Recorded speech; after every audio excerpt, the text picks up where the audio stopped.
G'day humans, Chris Stead here. Today I'm in Nusa Dua in Bali reviewing the Ayodya Resort. Are we there yet? No! Are we there yet? No! Are we there yet? No! Are we there yet? Yes!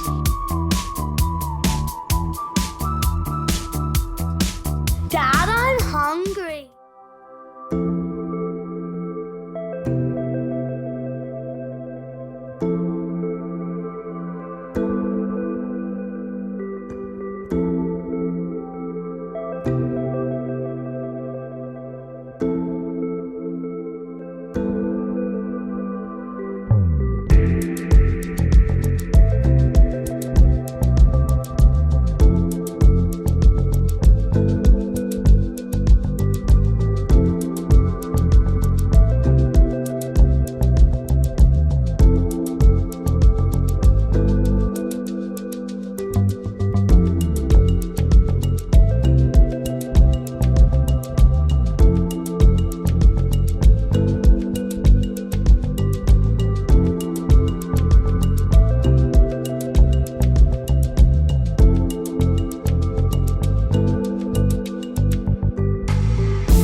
Things you're going to notice about this place is its unbelievable size. Its opulence is just incredible.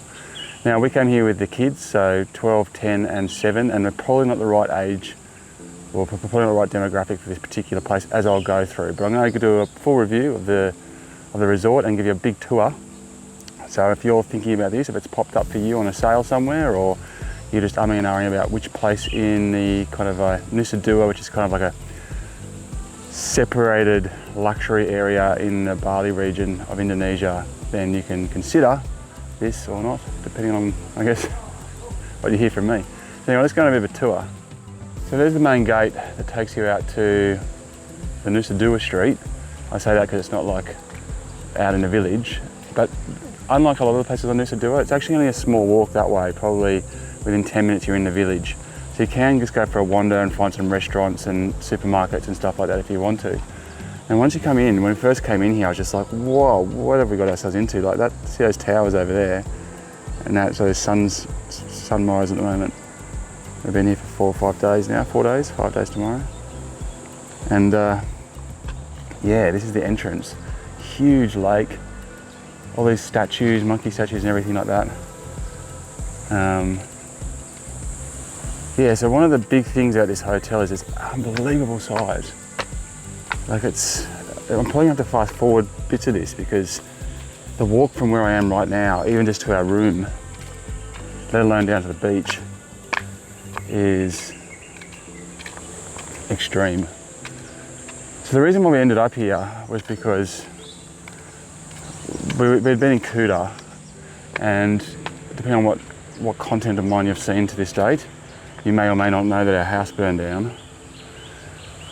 And we came over here because we had nowhere to live, more or less. So part of that kind of healing the trauma through travel that, you know, we were keen to do was to just have a little bit of opulence and just kind of sit on the beach for a while and chill out and stop worrying about everything that's going on at home. It's been a real horrible time for us. So we're in Kuta. We just looked up some sale sites, and this place was on a like last minute buy it now, get a heaps discount. So we did it.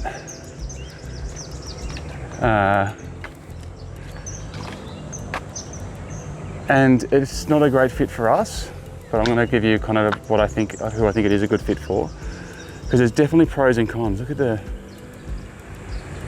detail in this place as you go around is absolutely unbelievable. So my overriding opinion having been here now for 5 days or 4 days, is that this is a fallen grate. Like, it must have been the duck's nuts once upon a time. I don't know if it was COVID potentially, or if it's just in a phase. Look at this. Look at this for an entrance. But yeah, it's just in a certain phase as a hotel. But it's kind of a ghost town. There's no one here. And half the hotel, like literally half of the resort, is empty. Like, as in, the rooms don't even, you can't even stay in any of the rooms, they've all been gutted. Anyway, let's go in here for the lobby. Bong.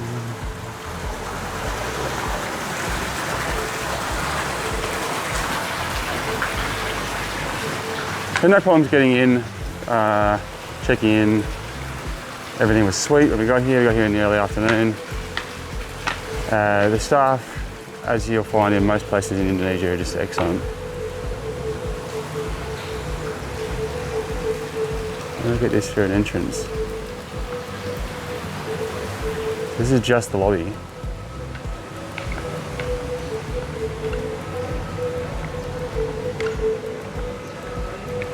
And we haven't really had much of a need to come up here other than to speak to guest services and stuff about bits and pieces. But there's been stores, markets, a couple of dances, chess. There was a wedding here the first day we were here, which was a bit frustrating because they were, well, I mean, like, frustrating for everyone else because they were blaring music till 11 o'clock at night and everyone could hear it, but, you know, seems to just be part and parcel with a lot of these places. And there was a conference on yesterday. Underneath there's a big giant ballroom, but you know, we barely noticed that they existed. So there's bars up here, there's chessboards, there's little games to play, statues, everything like that. But yeah, there hasn't been a need for us to even come all the way up here for much. Right, I get a load of this. Actually a bit of a shame I've timed this kind of averagely with the sun, but you've got to see better. We get to the other side. Right. So you've got this wing that goes all the way down there, as far as you can see. This giant lake in the middle, and another wing that goes all the way down the other side. Now this wing is completely unused. And now they said they were renovating it when I asked, but you know, it's completely dilapidated, like covered in moss, no water in any of the fountains. Most of the room doors are open, and when you look in, there's just like kind of bits and pieces that have been dismantled and so forth. So yeah, I'm not 100% sure what's going on there. So there is a gym. It's quite a small gym. Well, it's a very small gym considering the size of this place. A couple of machines, not particularly new ones, very basic gym to be honest. But what it did have was a squash court, which was really cool. I haven't played squash in 30 years or something. And when you think about it, tennis really isn't going to be much of a go here because it's so bloody humid and hot. So the squash court actually worked quite well because it's air conditioned, and yeah, the kids actually really enjoyed it. Yeah, look up here.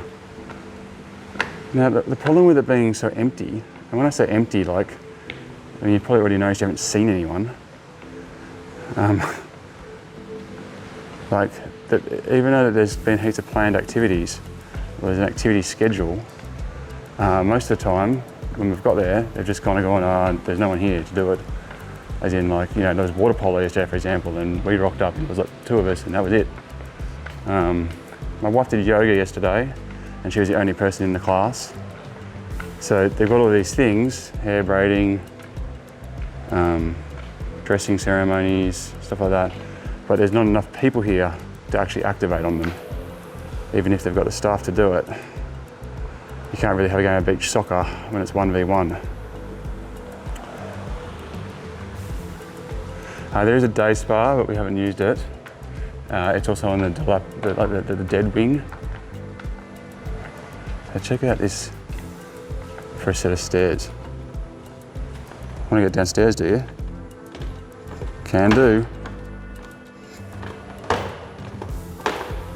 So you can see everything's kind of old and dated, but it was done so well when it was originally done that it's holding up. And it's just magnificent in its scale. Just that part of it I'm really kind of blown away by. And when I show you the rooms, you'll see just how big the rooms are. But everything's just got full of detail. Double height, giant pillars, ornate fountains, that kind of stuff. Now, down here's the buffet. Yeah, I'll take you for a closer tour of the buffet, but yeah, I wasn't a big fan. It's pretty average, I thought. A lot of the stuff wasn't cooked well. There wasn't a great variety. Like, it's kind of, I wouldn't say bare minimum, but it was pretty, just a few things from Western, a few things from Indonesian, a few things from Indonesia, Indian, a few things from Indonesia, bits and pieces like that. They did do omelettes to order and eggs to order, which was good. But you can get an idea here, right? So it's 7 o'clock in the morning, and they've set up, those poor staff, setting up for 100 people to be here, or 200 people to be here, and it's literally no one here.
I mean, it's a beautiful space. I asked them if we're here in October, if there's a busy period. They said December and August are their two busy periods. And I suspect potentially that Australians just aren't the focus group here. And so maybe we just arrived at a time when it's the cultures that they do focus on, it's not a perfect time for them. So get a load of this, I'm going to take you through there. But it's like 5 stories all the way down. And when you walk through it, and we'll walk through it in a sec, it's just pretty spectacular inside. Yeah, so I think the perfect clientele for this place would be couples. There's a lot of older couples here, or like, you know, a couple of friends in that kind of 50 plus age group. There's a bunch of like, well, we're calling them honeymooners, but you know, just like young couples that just kind of want to do nothing but just hang by the beach. A couple of little markets and stores in here. Like I said, it's a quick walk down to the village where you can get everything a lot cheaper, but maybe not the same quality. So I think that's just that might be part of the Japanese restaurant in there. So this Japanese restaurant, Genji.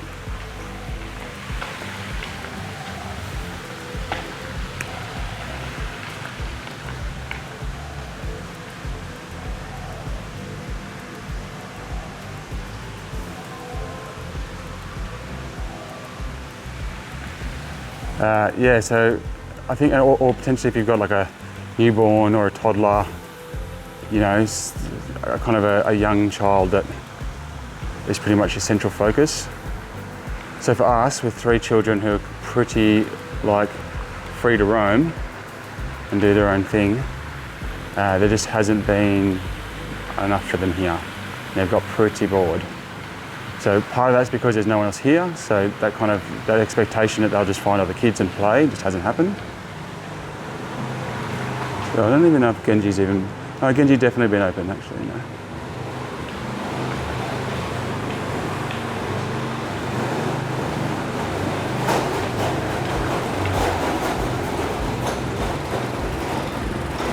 Let's get past this mower here. Yeah, but for us, like just having the 3 kids, so no real activities, no water slides, haven't been able to play this lineup for kids' activities all day. There are push bikes that you can use, which has been good. We've gone for a couple of rides and stuff, and the beach is right there, so the beach is awesome. Plenty of surfing at the front too. The beach is actually really good. But yeah, there hasn't been a hell of a lot for them, so that's then made them bored and then made our lives a misery. So all of these at the moment, you can see they're just not in use. There's nothing, this whole side. So I don't know, yeah. They're telling me if it's renovations. My suspicion is that they got smashed in COVID and haven't been able to bounce back yet. Which is why I kind of call it a grand old lady. That kind of the overriding feeling the whole way through the thing. And there's just been too many instances, I guess, where things just haven't worked or been broken, or like I said, the food hasn't been up to scratch. But the people here are trying. Like the staff are lovely. Here's the aqua spa. So you're looking at, you can read that, but it says $5.50 for a 90-minute, so $55 Australian for a 90-minute oil body massage, which is just, you know, pretty good for a resort really. But you can get them out on the street for $220. I've seen them as low as $15 for an hour. Here's the first pool. So that, again, you can see over there, that behind that bamboo fence is a kiddie pool, which is not in use. I don't even know why they need it, because there's a second kiddie pool here. And then over here, kind of the main thing, and you can see there's just no one here. So even at peak times, they've kind of seen like maybe 15%, 10% of these chairs full. So I'm not a big fan of the pools. They've got this kind of like mottled tile look, which just makes it look dirty. It's not, it's just they've got coloured tiles at the bottom. They're just brownish, and it's just not a great look. And it's also very shallow. So This is a max depth of 1.6. The other pool, I think, is the same.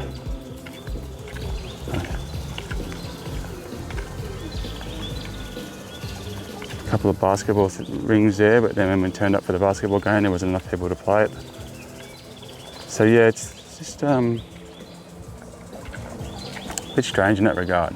And it really put me off when I first got here. I was like, geez, this place is, we've really stuffed up here. But that's not fair, because it is really, really relaxing. It's really quiet, obviously. And the beach area, which I'll show you in a sec, is great. The rooms are huge. I'll show you them in more detail, but have other problems.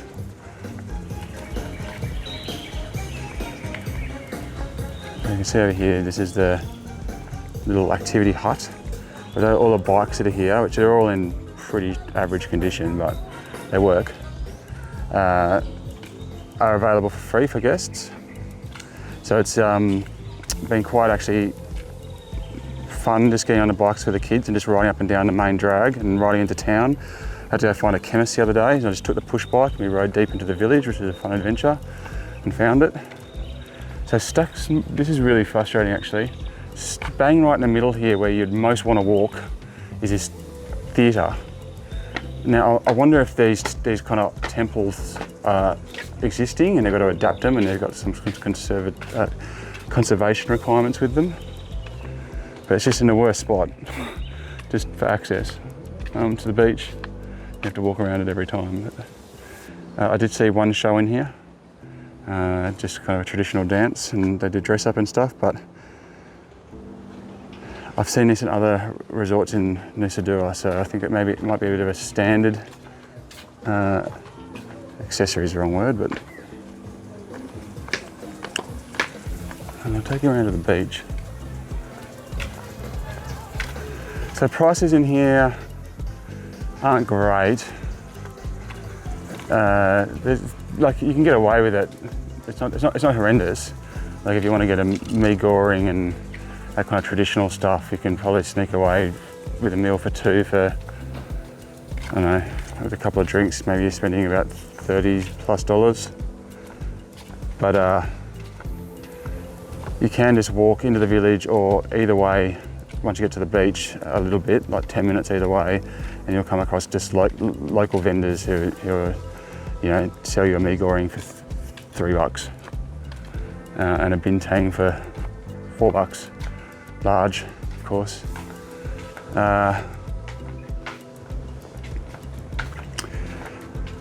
So if you're kind of tight on budget, and we are, that's definitely an option. So we haven't eaten much here except for the breakfast, which have been included, and grab the odd cocktail and my beer. But for the most part, we've just been, like literally the place next door does like a 4 to 6, 2 cocktails for $7. And then in here, this place does a happy hour of 6 to 7, and it's $12.50 for 2 cocktails. So, you know, kind of makes it hard to stand here. You can walk 5 meters down there.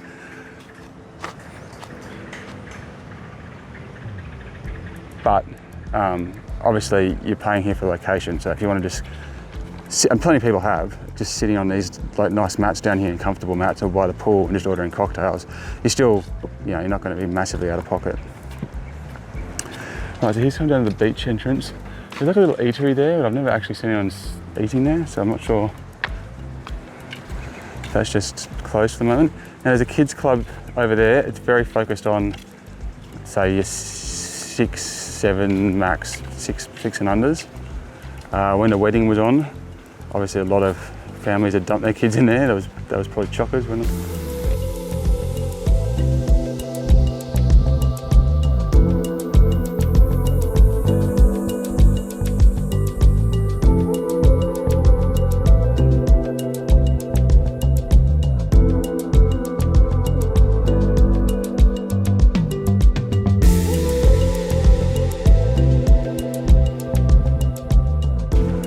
So here's this pool here. This is where we spend most of our time. It's been absolutely lovely.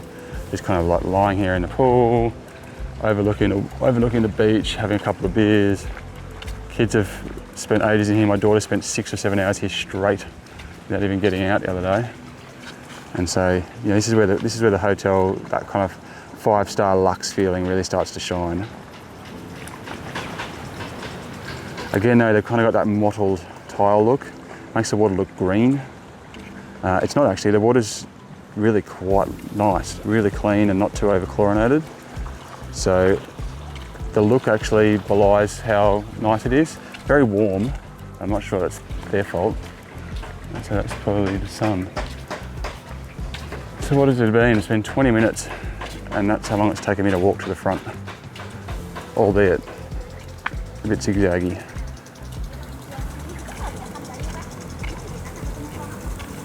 So about 300 more seats than we needed for the amount of people here. So I can only assume it does get really packed out. But it's a really lovely beachfront. And the beach here in front of us is some of the best beach in Nusa Dua that I've found anyway. So there's like an open reef section. The reef opens right up and then so the waves and kind of the water can come right in. You can surf either of these little points and then you can get boats that'll take you around to some even better surf points. And heaps of water activities. I've seen parasailing, snorkeling, bodyboarding. So the beach kind of wraps around there. If you walk around to that headland there's a blowhole and some pretty cool stuff. There's not much that way except for, I think it's called Geiger Beach, which is where you can get really cheap food and drink. It's probably about a 10-minute walk down there. Yeah, and rental boards, everything like that. So the Ayodya Resort is actually probably in almost the nicest part of Nusa Dua in terms of beach. And then there's this reef down here that's completely covers at high tide. And then when it goes low, it drains over it and just creates a rapids. So my kids are floating through the rapids, which is really cool. So this is like pretty much dead low right now. And no surf today. It's been much bigger surf than this. All right. Now, I haven't actually shown you inside yet, so I do realise this video is getting on a bit. But if you're thinking about staying here, I do want to give you the full scope. So yeah, if you're looking for seclusion and quiet, and you don't want that kind of like kids running around everywhere like crazy scenario, and you know, pretty easy stay. I think you'll be well catered for. But if you're a young family like we are, yeah, that's where it kind of starts to fall short. And if you're over particular with everything being A1, because yes, as I get into the rooms and stuff, some of the stuff is just old and falling apart a little bit.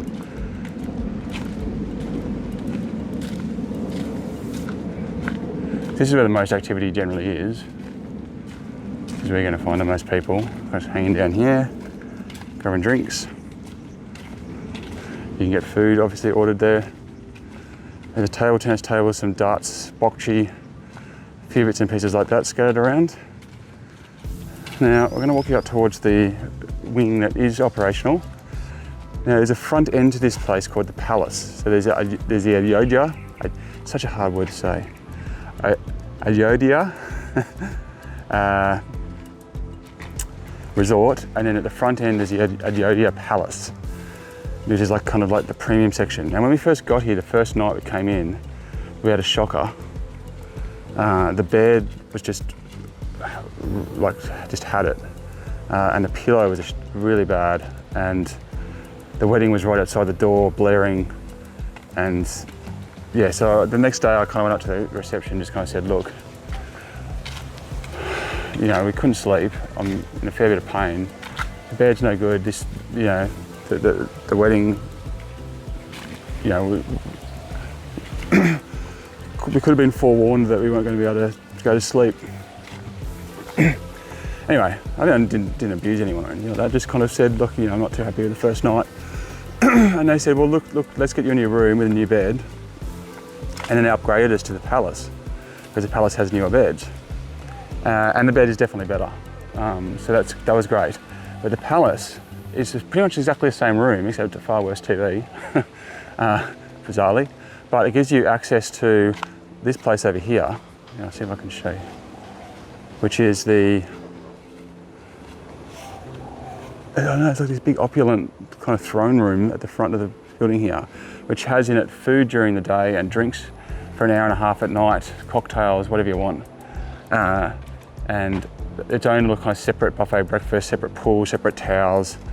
It's kind of like, you know, it's got a separate lobby and, you know, staff down here.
You just get looked after a lot better. So that was pretty awesome, and definitely was a nice gesture.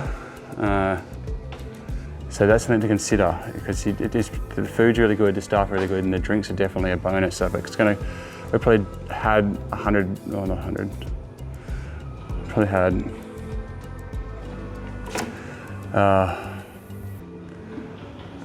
at least $50 worth of food and drink a day out of there.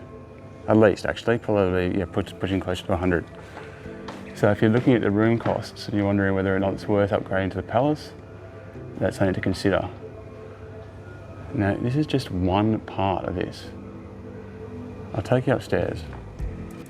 Right, so this is kind of level 3, so this puts us on the same level as the reception. And you can just see how much, with the scope of this place. Some giant fish in that pond, by the way. So this is one of about, I don't know, 6 of these hexagon areas that run the whole length of this building. And there's big suites in here, and then there's kind of more standard rooms and then connecting rooms. And obviously I'll dive into our room a bit more, but I just wanted to kind of give you an idea of this scale. And when you come through here, these are our rooms, by the way. It just keeps going and going and going. And there's about 5 of those sections all connected by these giant long hallways that are 5 levels deep. And it goes out to the parking lot. So if you get a view out that way, it's not going to be too spectacular. Now, we were on the ground floor as well that first night, and on top of everything else, we were right next to the stairway that goes down to the, underneath this place, there's like a whole massive like underground tunnel that goes the length of this building, which is like a service way. And it's just, there's machines down there that make an almighty noise. And our room was directly above one of the machines and you could hear it vibrating through the floor. So definitely stay off the ground floor if you have the choice. You can't actually get out through the gates and the balconies anyway. So that's just a walk from one to one more, just to give you an idea. And then there's another, at least 3 of these before you get up to reception. So another.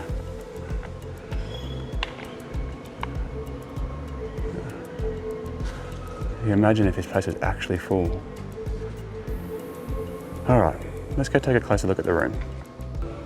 Okay, so here we are at our rooms. Now we are in 1377 and 1379. These are called the Grand Connecting Rooms. And it's one for like building one, like those 2 arms, 3 for the floor, 77 for the room. So come and have a look through. So this is the really good thing for us because we've got there's 5 of us. It's fully connecting rooms. Now I'll show you the connecting rooms in a second and show you the difference, but they're pretty much mirrors of each other, it's just different bed layouts. Now we were in just the ordinary Grand Connecting Rooms and we've been upgraded to the Grand Connecting Rooms in the Palace, but there's very little difference between them. In fact, the other room probably is a little bit nicer in terms of the finishes and the TV and stuff, which I'll talk you through. But anyway, we might as well start. Well, classic entryway, toilet on one side, your cupboards on the other. The first thing you're going to notice is about the size, like the structure that I was showing you through before. Just the size and the opulence of it all is really what stands out. Stone all through, stone, stone, stone everywhere you look. So if you come through, you'll see that there's a toilet, a shower with unbelievable pressure, way too much pressure, like it literally blasts you off your feet. Hot, but so much pressure. And there's no way of changing the pressure. But still lovely, all stone. And if you come and have a look this way, the dual sink setup and a bath, which unfortunately we didn't get to use so I don't know about all this ornate tap business. Maybe I'll have a bath tonight. And then this opens up as well. The opening wasn't in the others. This seems to be specific to the Palace. It wasn't in our other room, but it does mean that you can sit on your bed and look at someone in the bathroom if that's your thing, I guess. I've never really understood those. There is a fridge. Now in the normal rooms, it's just a fridge, there's nothing in it. When you're in the Palace rooms, they do fill it with a couple of drinks, like 3 different soft drinks. Decent enough to put a couple of beers in, a couple of bits of food in. In the other room, this was actually behind a door. Here, it's not, I don't know why. Coffee and tea. And you can close all that off if you want. Now through to the living space, and as you can see, huge. And really, like I said, this is like a grand old lady. It's just kind of, it reminds me actually of places in Dubai. It has that kind of like just scale about it, and the dark woods and the ornate little carvings everywhere and the patterns and the pictures and everything like that. Just reminds me a bit of that kind of Middle East vibe. It's a big, nice, comfortable sitting lounge, a large desk with drawers, plenty of storage space, just plenty of space. This has got a big TV. It's a bigger TV than the TV in the other room, but it's a bit of a shocker. It's got like 40 random channels, including a couple of Australian ones like ABC. It's got BBC News. It's got like 1 movie channel, a couple of kids channels, but the reception just whacks in and out quite badly. And the one, it's relatively bad because the TV in the room we had the first night was like fully smart app enabled and had Netflix, and we just logged in and watched what we wanted to watch. So in that regard, it's not that great in the Palace room. And so it's a bit random what you'll get in your room, but who cares about TVs, to be honest? We're trying to keep everyone away from screens. Aircon comes out of here. Look, it's quite loud in this room. I don't mind loud as long as it's consistent sound. This one's a little bit rattly. In the other room, it's fine. So again, bit random. And over here, everything's controlled from a panel down here. So that's lights, aircon, TV, it's all controlled from down here, which is a bit interesting. So they do have controls elsewhere, but they don't work. And everything's controlled from the table here. Now, in the Palace, you do get this fruit bowl every single day and a selection of cookies, which you can see there. That doesn't come normally. These hats also came with this room. That didn't come in the normal room, it just came in the Palace room. And in each and every single room here has a big balcony. Now it is night time at the moment, so I'm not sure how much you're gonna be able to see. But really lovely balcony. These are really comfortable, like little kind of like outdoor sofas, bed style things. And you can see the surf from here and the pools, lovely outlook. And tonight actually quite quiet. Last night very loud until 10 o'clock. There was some party going on down there. But each of the rooms have exactly the same size deck. And so very, very, very nice. And nice big door. So yeah, like oh, the bed, I gotta talk about the bed. So we moved out of the first room because the bed was really uncomfortable. The bed and the pillow were really uncomfortable. And I think we just got a dud. This one is still quite firm. They're very firm mattresses again. And I wonder if this place is talking to a specific culture. Maybe a lot of their clientele comes from a specific culture because you can see it in kind of the way that it's all designed. There's not much English speaking going on with the other guests here. But maybe they just come from a culture that really enjoy firm beds. So if you're not into firm beds, that might be a bit of a thing. Both the beds are really firm, but this one is definitely more comfortable. The pillows are large, a bit ungainly. You know, the weirdest thing is, because I'm tall, is that they're such big pillows that my feet hang right off the bed, but you know, it's just my problem. And I just wanted to leave this out as well because we got our laundry done and it was $35,000 a kilogram, which is $3.50, it's between $3.50 and $4 Australian per kilogram. And we put it out yesterday and it's come back today, left on our bed. Beautiful. Now I'll show you the connecting room. So again, as I was saying, one of the main reasons why we chose this hotel was because it gave us 2 rooms for the money. And traveling, you know, we're on a 2-month voyage right now with the kids, and just being able to have that space between us is just really, really lovely and worth it, you know? So you come through here into the connecting room, you'll pretty quickly see that it's more or less a mirror image, exactly the same bathroom, exactly the same layout coming in, but Jazzy, get on your bed properly. 3 beds set up in here with ease. So this is a twin setup, and we just got an extra bed rolled in, and it's not some silly little sofa bed, it's a proper bed. In fact, their mattresses are great. So it must just be a king mattress thing. The singles are actually a fair bit. But otherwise, exact mirror image of the previous room. It does have a couch. It's just not as cool.